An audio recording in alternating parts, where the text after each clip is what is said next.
Hello friends, आज हम 11th chapter के 11th क्लास के फर्स्ट यूनिट के टॉपिक डायमेंशनल फार्मूला क्या होता है इसके बारे में समझेंगे।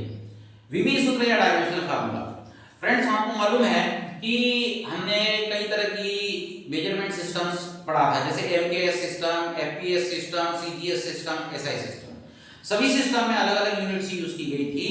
जैसे एमकेएस सिस्टम में लेंथ के मेजरमेंट के लिए मीटर को यूज किया गया, सीजीएस सिस्टम में लेंथ के मेजरमेंट के लिए सेंटीमीटर को यूज किया गया, एफपीएस सिस्टम में फुट को यूज किया गया। किंतु यदि इन सबको एक ही जगह यूज करना हो, सबका एनालिसिस करना हो, तो उसके लिए क्या किया जाए? तो उसको एक ही प्लेटफॉर्म पर चेक करने के लिए, स्टडी करने के लिए डायमेंशनल एनालिसिस का प्रतिपादन दिया गया। तो डायमेंशनल फार्मूला क्या होता है? डायमेंशनल फार्मूला हर फिजिकल क्वांटिटी का एक डायमेंशनल फार्मूला होता है।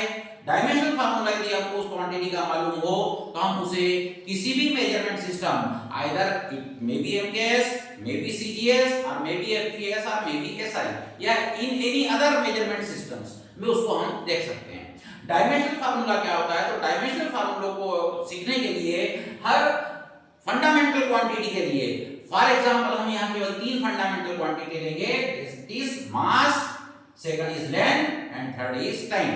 मास को हम यहां पर कैपिटल एम से डिनोट करेंगे, लेंथ को कैपिटल एल से डिनोट करेंगे और टाइम को कैपिटल टी से डिनोट करेंगे।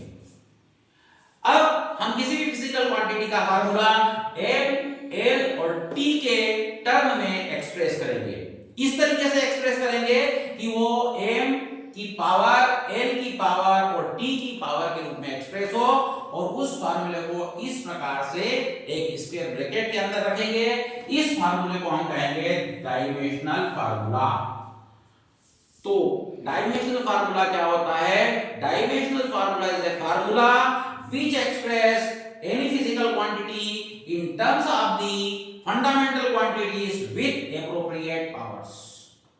ये पावर यहां पर मास में a है, लेंथ में b है और टाइम में c है। a को हम मास की बीमा कहेंगे, a is the dimension of mass, b is the dimension in length and c is the dimension in time।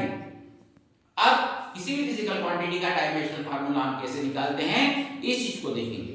इसके लिए हम सबसे पहले इजी फिजिकल क्वांटिटी एरिया लेते हैं। What is area? तो एरिया जो है, area is nothing but multiply two length into width. For example, if you find out the area of this board, तो हमें क्या करना होगा?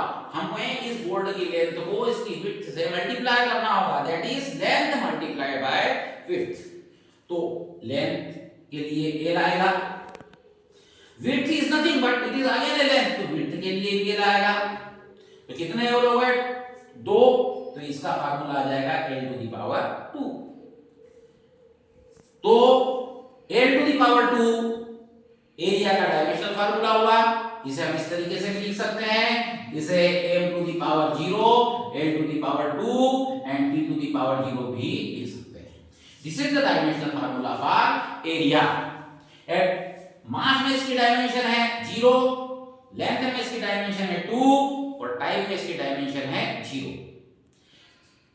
इसी तरीके से यदि हमें वॉल्यूम का डायमेंशनल फार्मूला निकालना है, तो what is volume? Volume is length multiplied by width multiplied by height. तीनों लेंथ हैं, तो here l into l into l, so dimensional formula is l to the power 3 or m to the power 0, l to the power 3 and t to the power 0. This is the dimensional formula for volume. Now third quantity is velocity. What is velocity? Velocity is nothing but displacement upon time. Displacement upon time. तो displacement क्या होता है? Displacement is the distance between the final and initial position in particular direction.